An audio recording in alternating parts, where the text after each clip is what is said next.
So I am really thrilled to introduce a friend, a colleague.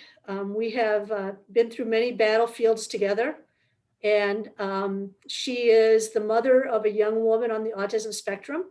She is also the goddess of insurance for the state of Indiana through the Arc of Indiana, and is a very strong advocate for all of Indiana's children and families who deal with autism spectrum disorder. So you're in for a treat today. So thank you, Michelle, for being here. Thank you, Kathy. It's my pleasure. And thanks for taking the time to hop on with us tonight, everyone out there. Want to have hopefully a informative conversation, but by no means am I an expert. I'm a parent who's just kind of lived through this. And so I'm going to share just some practical tips and things to think about that I learned by going through it and making blunders and finding some successes by kind of trying to just figure out what works for my daughter. So just want to kind of share that with you, and just to just kind of set some ground rules a little bit here. This is a tough topic, and sometimes it can be an uncomfortable topic, but we don't want anyone to feel like there's any judgment going on. Ask any question you want. Might not know the answer, but we'll see if someone else on does, and if not, we'll see if we can find an answer and get it to people. But just want to also be sure to say I'm not giving medical advice. I'm going to talk about some medical things that we did with my daughter, but everyone really needs to work with their own clinical team and their physicians to figure out what really works for your daughter and for your loved one. Also want to make sure that just that I point out that I want to be very respectful of everybody's individuality, and whatever cultural or religious views may inform your experience and your family's way of approaching puberty. I'm just going to share based on my, background and cultural and religious background, what worked for us. But certainly understand that, the spirit of this is to try and make your journey a little bit easier, but not to say that my way is the way you should do things, but just to give some tips and respect that with everyone. Also, we are talking about puberty, and so there's going to be some words that, maybe you don't want little ones who are running around to hear. So if you do have small children around, if you want to find a more private place or put some earbuds in like I have in right now, please feel free to do that, just to make everything more comfortable for you and so that you can get the most out of this. And I just also want to make sure to let you know I'm not going to be showing any visuals that are not made for primetime TV. So there's no worrying about that. If you do have little ones around, because life happens and they do come running in when you're on the computer. And also want to really recognize that this journey through puberty is going to look different for all of our young women, because they're all individuals, but they're also individuals who are in different places on the spectrum. And so what puberty is going to look like for a nonverbal girl who has cognitive delay is going to be very different than what puberty may look like for a young lady who is more on the Asperger's end of the spectrum and is highly verbal. And so want to recognize that and just let you know that my perspective in working with my daughter is pretty much in the middle of the spectrum. She's verbal, but not conversational. She can't really tell us more than what her kind of immediate needs and wants are. And so there was a lot of having to ask 20 questions to try and figure out what was going on with her. So that's the part of the spectrum perspective that I'm coming from. And so I did want to kind of let you know that it will look different for everybody, but hopefully you can get some nuggets of help as we go through this together. Probably my biggest suggestion is knowing your child and talking with your clinical team, teachers, family, people you trust. Make a plan that's tailored to them, and then practice early. Puberty can start as early as 9, even though 12 is typical. And so I'd like to just say practice makes prepared. It's when my daughter had her first period, we were at the beach.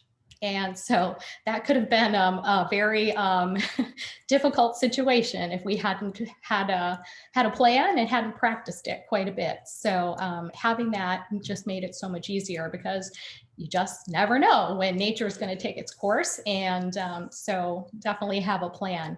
And modeling is something that really worked very well for my daughter. So privacy went out the window.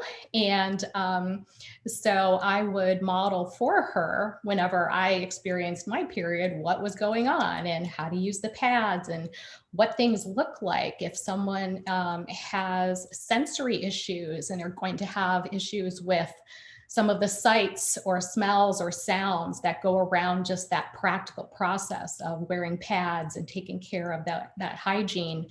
So much better to do that, practice it, kind of desensitize to that when it's not in the throes of it happening for the first time. So, most parents realize that a lot of their privacy goes out the window when they have kids. And so this is just another one of those times.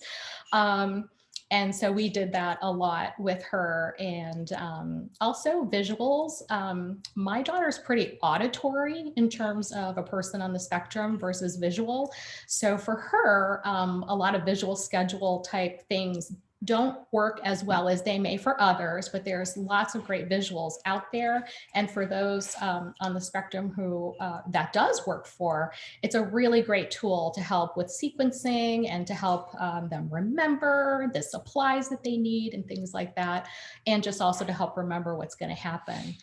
Since my daughter's very auditory, we made up songs about a lot of things. And we got some chuckles and some interesting looks in public restrooms periodically, but that's what worked for her. And so I just would encourage you to, even though it may seem silly and it may get you some chuckles in a public restroom, do what works for your child, and that's what worked for her.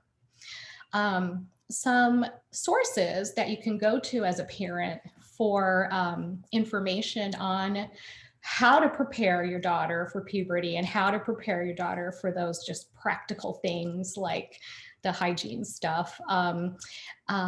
You can work, if they're in an ABA treatment program, you can work with their clinical team to design medically necessary programming to help assist in teaching those skills and pre-teaching those skills, before they're needed.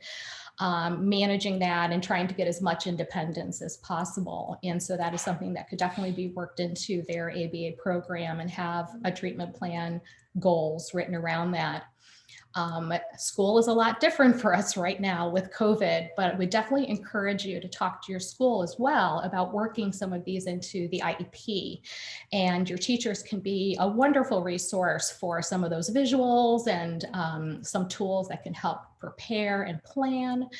And so working into the IEP goals, some of those health and self-help skill goals can also be a resource. I put a link here from Autism Speaks, just because hygiene, no matter what part of the spectrum you are on, hygiene can be a real issue sometimes, just because of some of the social deficits that some of our loved ones experience, in addition to any sequencing or planning type issues that they may have. So I thought this was a nice blog post just talking about some of the strategies that were used to help this teen. And so wanted to add that for you as a resource.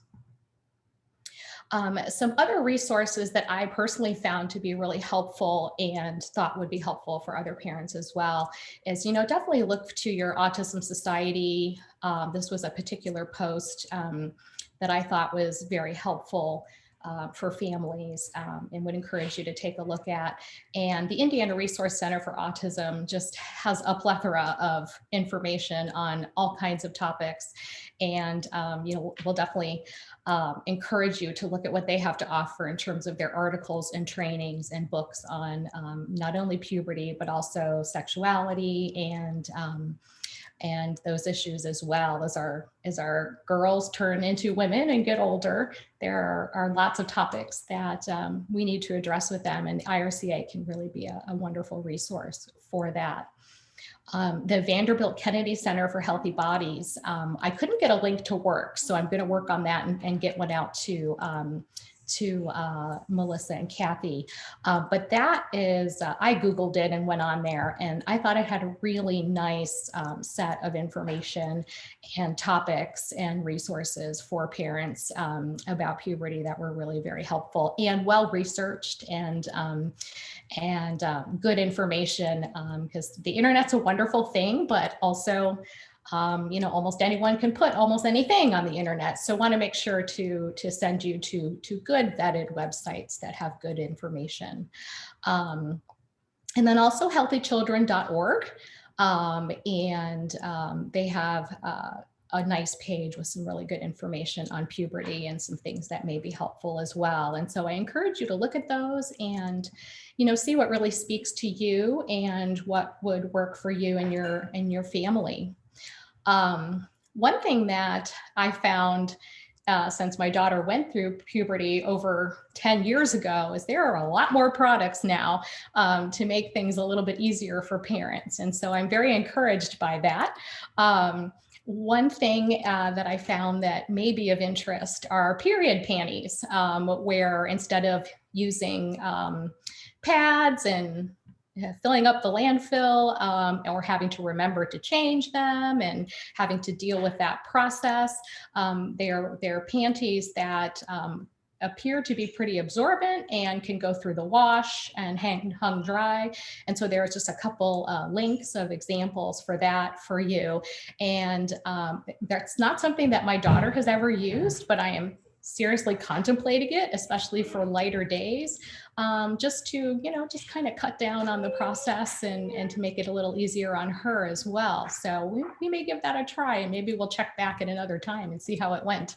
But I found with what was available at the time that she went through her through puberty, that the Always with Wings worked really well for her. And she's taller than I am, and she is a bigger person than I am. And so some of the products that I had didn't work really well for her because she was bigger and had wider hips. And so it's great now. There's just so many different sizes of pads and configurations in terms of absorbency and wings and no wings and longer, and some are wider in the front or wider in the back. And so you can really try different ones and see which ones work for your daughter and go from there. But we found that the Always with Wings that are overnights worked for her the best throughout the day because she's kind of wiggly. And so they stayed in place much better for her. And then I also kind of came upon the idea of she wears the spandex athletic shorts if she's wearing a dress, not only for modesty, because sometimes remembering to sit in a way that she loves to wear dresses. And so we had to make sure that she was also not exposing too much when she was wearing her dress. So we would have her put on the spandex athletic little shorts, like bicycle shorts, and wear those under her dresses. And so that was really helpful for two reasons, in terms of the modesty, but then also in terms of keeping everything in place. So she was less likely to leak and have issues at school with having to change or sending in more clothes and that kind of thing. So those were just some things that were helpful for us. And we did institute a rule because sequencing and making decisions are tough, and independence is tough for Elle. So we made a rule that every time she goes to the bathroom, she just changes everything, just changes the pad regardless. And that really worked for us to be able to just manage that and not you have to worry about trying to teach that skill. And now she's actually very good at that and is pretty independent with changing everything and putting it on the right way. And it was just a lot of practice. So those are some things that worked for us. One of the things that I would say was kind of a major failure on our part was not doing enough to really plan for hair down there and everywhere. I would encourage you to start looking as early as possible at different personal trimmers that are out there on the market, and there are tons of them, which is nice. And look at which one might work for your daughter. Different ethnicities are going to have different hair and are going to have different amounts of hair, and that hair may be more noticeable than other ethnicities. And so you'll want to kind of look at your own situation and start working on that and practicing that as well. And it's also a comfort issue. When things aren't trimmed well down there, it can get itchy, it can get uncomfortable, and that can sometimes lead to behaviors. I did get a contact from school one day that Ellie's being very wiggly and we're not sure what's going on there, and she was uncomfortable. And so that was one failure that I learned from, was to address that and have a plan for addressing that up front and do that desensitization early. Another thing, just based on our ethnic backup, we are hairy and have hairy legs and hairy arms. And so finding a good razor that was going to be no cut or low risk of getting cut was going to be really important. And I found this Chic Intuition. It's got kind of a big, almost soapy area all around the razor that you can see in the picture. And it's really been wonderful in terms of cutting down on any risk of cutting, because my daughter sometimes forgets to keep going in one direction. And then they also are coming out with razors as well that you can kind of swipe the razor in both directions. So I would encourage you to look at both of those types of products, because that just really helps kind of manage that situation.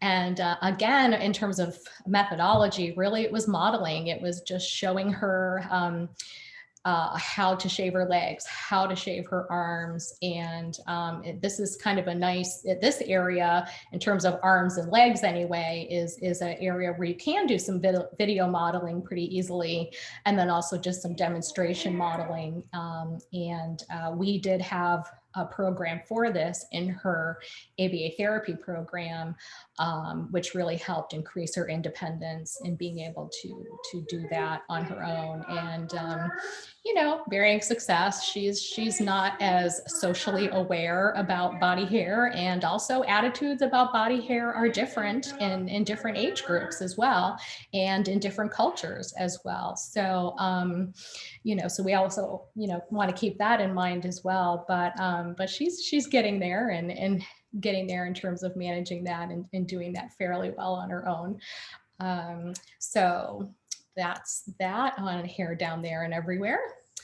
One major issue that we had and finding in research is quite common are behavioral issues in puberty.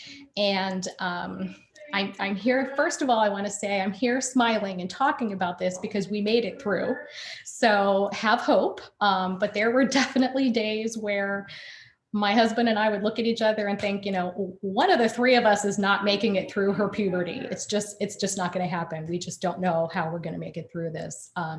She had a lot of self-injurious and aggressive behaviors, a lot of property destructive behaviors. I was telling the panel earlier that we lost 2 microwave ovens during her puberty because she punched the door out, the glass door out, which the manufacturer said should not be able to happen, but did twice in our house during puberty. So those behavioral issues, really can be affected by hormones, and it was tough. It was really, really tough. We were very lucky to have good health insurance and to have a combination of behavioral therapy and medication covered. And that's what worked for us. We were very lucky in that we didn't really have to do a lot of medications for her until puberty. And then we did have to introduce 3 different medications to help stabilize behaviors and to decrease explosive behaviors, because there really weren't any lead up. There wasn't really any warning that an explosive, self-injurious or aggressive behavior was going to happen.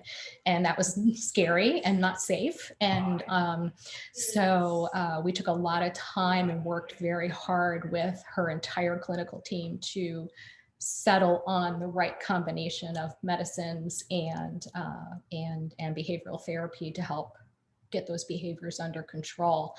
And honestly, that took up years of her therapy, getting those behaviors under control. And it did cut back on our ability to teach her some things that we wish we could have. But that was just the reality we were in at the time, was that the behaviors were so dangerous and would put the fear in us that she might not be able to live with us, that, you know, we really needed to get those under control. And that's okay. That's what happened. And we're here. I'm here to say that at now 23, she is so much fun and calm and enjoyable and social, and we lived through it together and came out on the other side and really enjoy our family time and enjoy her. And so you can do it, but I'm not gonna lie, it's gonna be tough. It could be tough. So I put some resources here from Autism Speaks about violent behavior. It's a nice blog about that, and some information about some things that can be really helpful, some things to you would want to maybe take back to your own physicians to talk about. And then also I'm still doing some research on this. And so I hope to get back with everyone about what I've been able to find. But these were the Indy area physician groups that I was able to find that do have specific physicians in their groups that work specifically with young women on the spectrum and young women with developmental disabilities who are having behavioral issues related to puberty and hormones and cycles. So there's that contact information there, and you can certainly, my email will be at the end if you would like a specific physician name. I'd be happy to share that with you if you want to contact me via my email that I'll have for you at the end. So, but yeah, just so important to look at that balance and also to have some resources at the ready in case this becomes an issue for your daughter. Another medical concern about puberty is also seizures. And this was a real learning experience for me because when my daughter was diagnosed back in 2000, you know, we didn't know as much about autism way back then. And one of the things that, you know, we didn't know as readily is the level of seizure activity in people with autism. And so since there is a significant percentage of people with autism who do have seizure activity, it's definitely something to be mindful of. Like my daughter, some people with autism have what's called subclinical seizures, which means that, you know, even a trained physician would not be able to just observe them and diagnose them or say, oh yes, that's seizure activity. So that seizure activity really has to be detected by a test. So wanted to make parents aware of that. So if you start just seeing some patterns in sleep or behavior that that concern you, that might be something to talk to your physician about. Some people with autism develop their seizures as a child, and then they resolve, and then they come back during puberty. Some people with autism may start seizures during puberty. And so you just want to be mindful that that really is a time to just be on a heightened awareness about the potential for seizure activity, so that you can bring that up as a concern should you see anything that's worrisome about that. And then another thing that any slide about this is always hard for me to talk about, but one of the things that I learned through my work with the Arc of Indiana is that it's estimated that up to 90% of girls and women with developmental disabilities are sexually abused during their lifetime. And our loved ones have kind of been left out of the Me Too movement. And I personally think if we talk about it, we can help change it.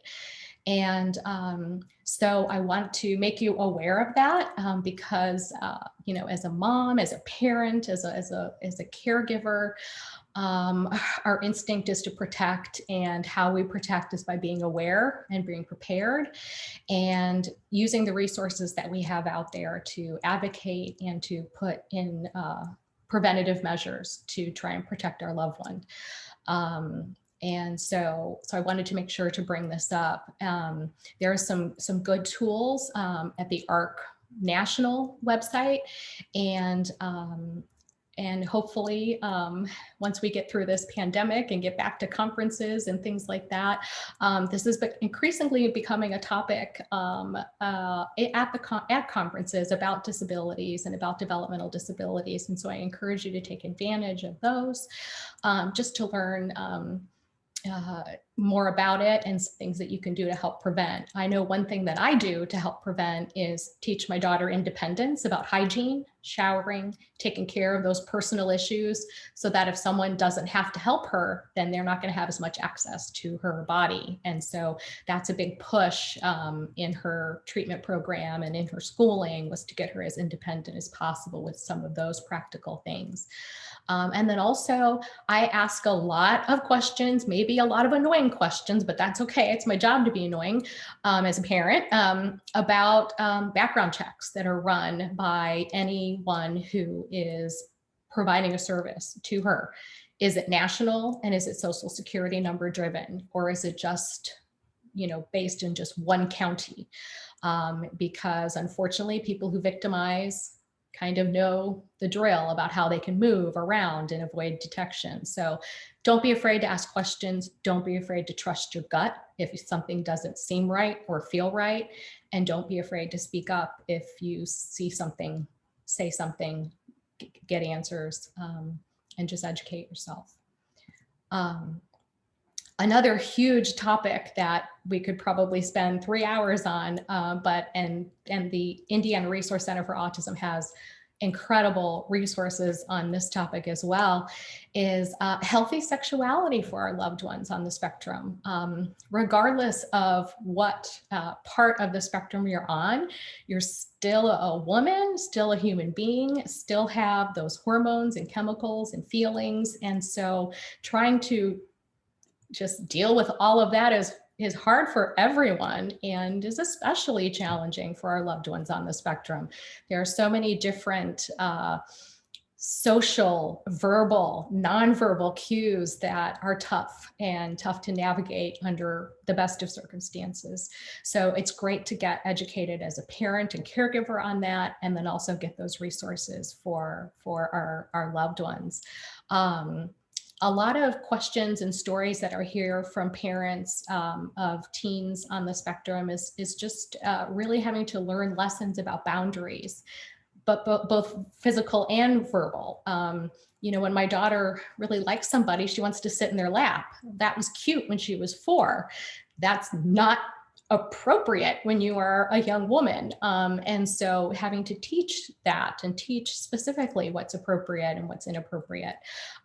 Some girls on the spectrum who are very verbal maybe share too much about periods or topics of conversation that may make others uncomfortable. And so understanding those verbal boundaries that have to go into effect when you're in a group, or you're with people you don't know really well, or in boy-girl type situations where there's both male and females in the group. And so just navigating all of that takes a lot of teaching and time and explaining and being very specific about it. Social media and the media are really challenging for all parents in all circumstances, and especially for our loved ones, understanding the risks and the opportunities that are out there in all those different types of media, but really having to, for our loved ones, really make a specific effort to talk about that and to create ways to teach how to use social media and appropriately, and also to how to not put yourself at risk when you are on social media. What do you share? What do you don't share? So just kind of wanted to plant that seed as well. It's fortunately or unfortunately not something that is in my daughter's skill set or interest, except for TikTok. She likes to watch TikTok, and so I have to make sure that what she's seeing on TikTok is, you know, appropriate and something that she's going to understand. So we all kind of have to deal with that in our own different ways. And then last but not least, before going to Q&A or comments, want to give you my email address if you have any questions or comments you want to share directly. And I also wanted to say thank you, you know, for trusting me to share a little bit of what I went through with my daughter and how we failed and succeeded at different things. And, you know, thank you for being brave and, you know, really jumping into this topic and doing the best that you can with what you have for your loved ones. So thank you very much.